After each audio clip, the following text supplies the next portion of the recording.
It was supposed to be an ordinary night. October 9, 2016, in the quiet town of Brookhaven, a silver sedan slammed into a guardrail on the remote Marlow Bridge.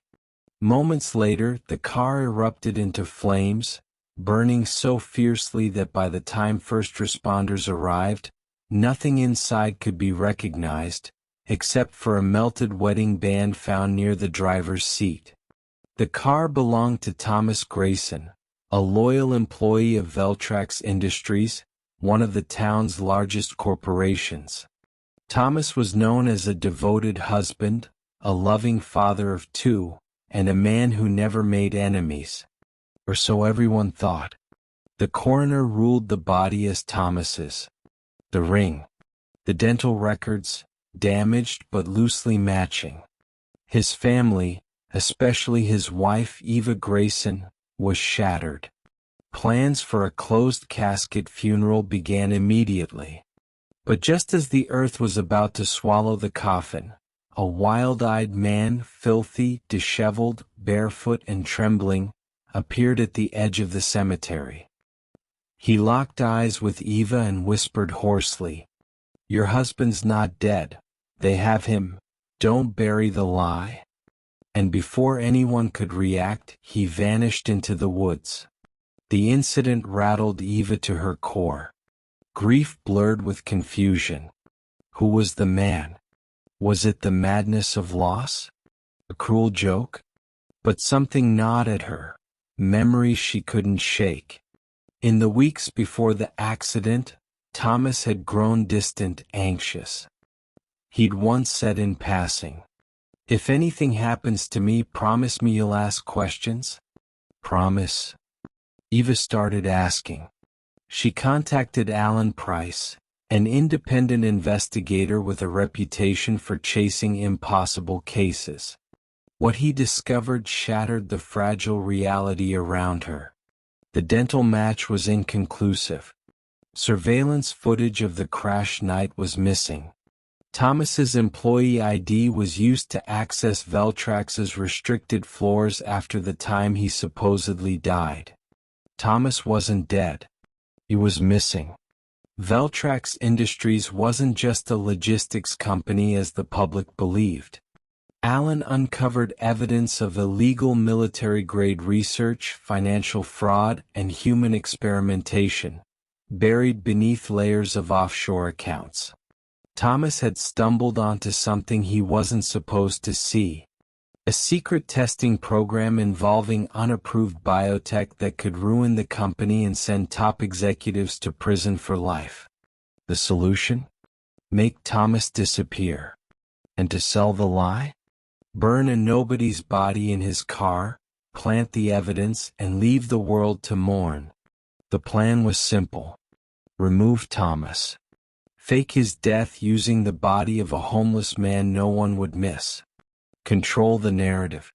Move forward as if nothing happened. But they hadn't planned on Eva. The madman who warned Eva?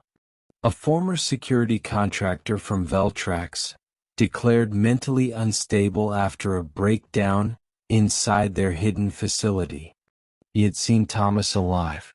The deeper they went, the more dangerous things became. Eva's life unraveled.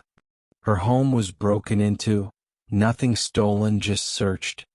Her children followed home from school. Her emails corrupted. Her phones were tapped. A neighbor warned her of strangers watching her home. And then, she received a single chilling anonymous letter. For your safety and your children's, stop. But Eva pressed on.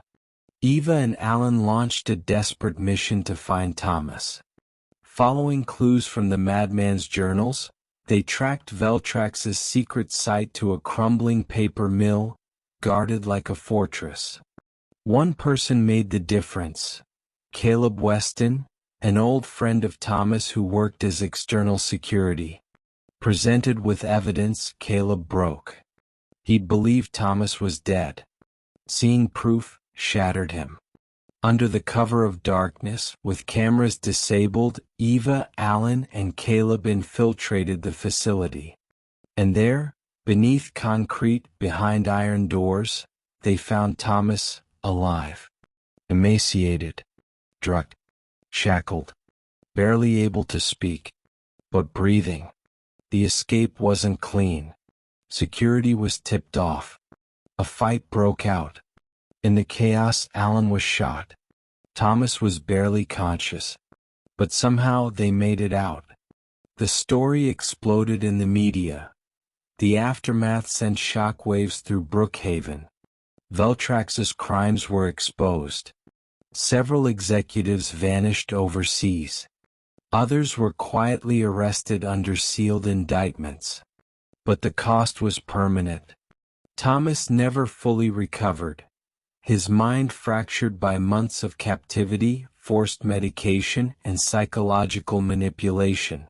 But he was alive. And the family was together. The body buried under Thomas's name? The man no one mourned? Identified as Thomas Rudd, a missing transient. His grave at last marked. The madman Mark Dillon who warned her, the barefoot stranger, was later found dead, alone in an abandoned cabin, his final journal entries filled with cryptic symbols and the phrase, "Truth dies in silence. I broke the silence." Veltrax no longer exists by name. But pieces of it, its leaders, its research, were never fully brought to justice. Some believe the cover-up reached higher than anyone dared admit. Others claim the program still exists, elsewhere. To this day, Eva Grayson keeps the charred wedding band in a glass case on her mantle. Not as a reminder of death, but as a reminder that truth, no matter how buried, has a way of clawing back to the surface. This is the Crime Watch. Some graves are empty for a reason.